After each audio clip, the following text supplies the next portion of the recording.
Well, hello there, guys. First of all, I want to thank you for stopping by the video. Only about 22% of you are subscribed to this channel. I would ask you to please hit that subscription button, hit that like button as well, and help us out over here on the Agrippa Maxenius channel. We can really help it. Use it, I should say. Use your help. Sorry, I'm a bit overwhelmed here on Iwo Jima defending the beaches, but really, hit that like, comment, subscribe. It helps us out hugely. Now, let's get into the video.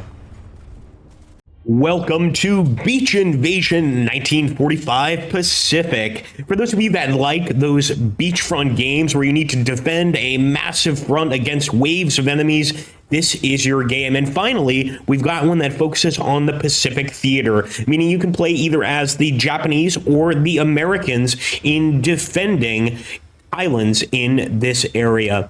And if we go over here to new game, I just wanted to show you the different kinds of games you can get, the different kinds of levels. As you can see, you could start on Iwo Jima as the Japanese. You could fight in Alaska as the Americans, or Peleliu as the Japanese, and also the Philippines as the Americans. It doesn't seem like a lot, but there's also a sandbox mode and a co-op mode to play with friends. Today, we're just going to take a look at my current setup, which is going to be the Philippines Wave 4 as the Americans. But I want to show you guys the perspective from both sides, the Americans and the Japanese. It seems that depending on what side you start on, or really what time of day it is, what wave it is, it's either going to be dawn, dusk, night, or early morning. And currently we've got a sort of dusk setup. The Japanese are approaching. You can of course unlock guns like this beautiful M1 90mm I just unlocked, and we're going to try to take out some approaching Japanese targets. As you can see, they are going to be approaching by ship there, but we've got plenty of things to take them out. And look at that. You can just see them streaming right off. Let's switch to the 50 cal, guys, and make short work of them. I absolutely love the ability to use weapons of the time here. It's just beautiful. The game also has a slowdown feature so that when you get some really devastating hits, as you can see there, wiping out that group of Japanese, you can really do some damage. Fortunately, I've got a flamethrower directly beneath me, and your weapons over time, they will wear out. We're actually switching over here to this M19, and another thing I love about the M19 is as you fire it, it's actually going to heat up. You see the barrel actually starts burning up. Now, while you're playing, you can pick up these boxes, and these boxes essentially give you the ability to unlock additional bonuses, things like that.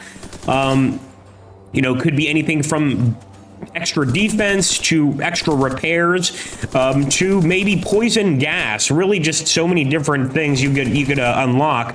The idea being, of course, you've got all of these different guns that you're going to be using throughout the fight, and you want to unlock more guns, but to do that, you need to, of course, kill additional enemies. You don't just automatically unlock them. That wouldn't be fair. Wouldn't be much of a challenge. And you've got some big ones here, of course, just like the M190 right here. Let's see if we can't just get our final score right there.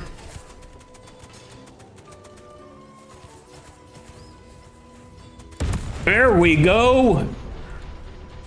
And that's going to be wave completed 4. And again, at the end of these waves, you're going to earn some points. And with these points, you can unlock additional weapons.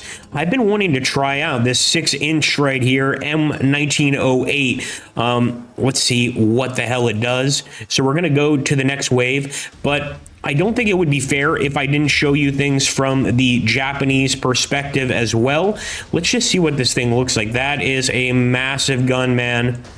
Oh, yeah, we're going to have fun with that one.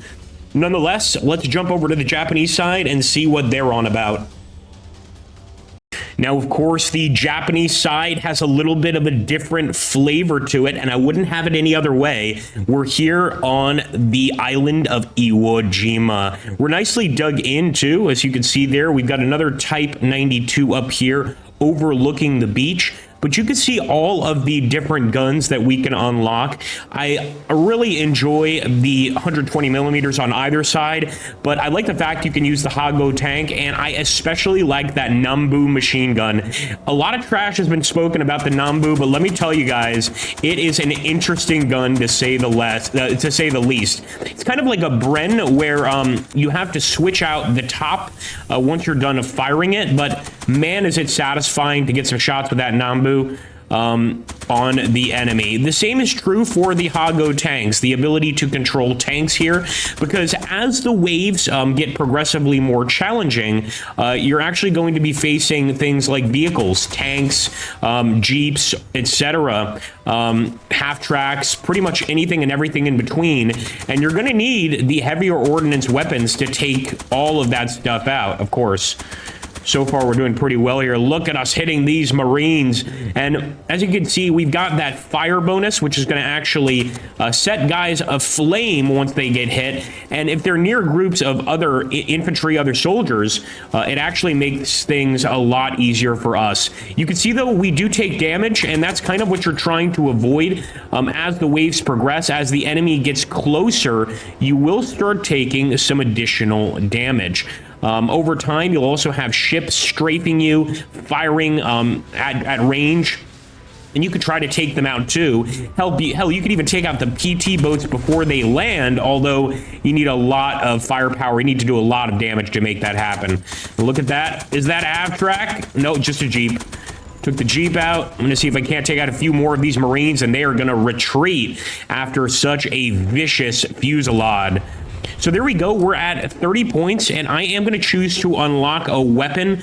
I want to show you guys the Nambu. Why not?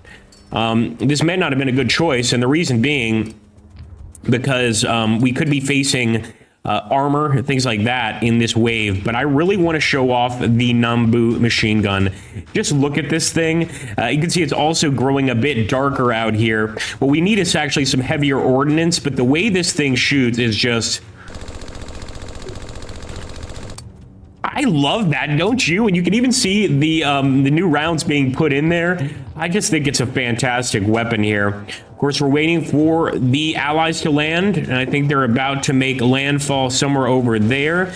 Let's see if we can't line up a few shots. Now, again, if you like this sort of game, if you want to see some additional maps, missions, whatever, let me know in the comments down below, and we will do our best to make it happen. Gotta say, the Nambu, I like it, but it doesn't seem as reliable. With those aiming sights are a real pain, aren't they? Whereas with the Type 92, we see exactly what we're shooting at.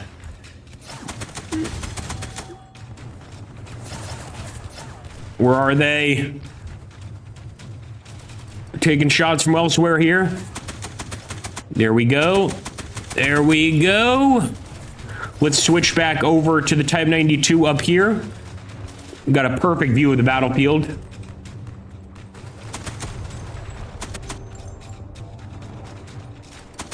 I was worried about that. I'm going to try to take out the gunner. And it looks like we did manage to get an explosion there. There's some really tough Type 92 rounds, I tell you what. But still 10 enemies on the beach. And you can see we're overheating. Fire too quickly, and that barrel will overheat, just like it would in a real setting. All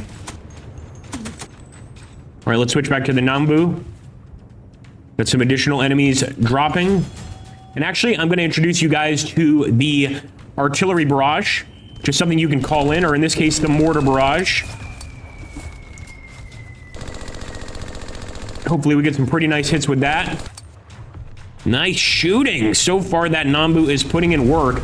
You'll notice that the enemy also gets smarter as the waves progress. They start laying down more. They don't just run directly to a location. They'll crawl, they'll lay down, they'll sit down often to avoid getting hit. And I just like how the enemy sort of learns over time here.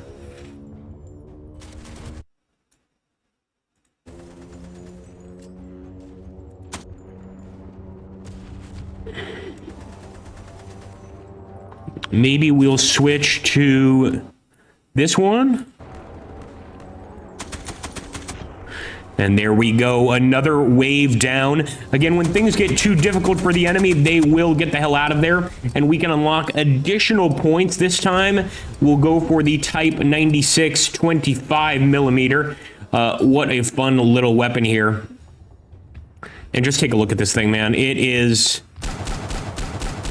yeah, 25mm. It's an absolute beast. It really is. Anyway, I hope you guys have enjoyed this video so far. And again, if you want to see more of it, longer missions, for instance, maybe we'll do a few beach landing defenses to the very end. And then let me know in the comments down below. That's always a great way for me to get your feedback. Also, subscribing to the channel.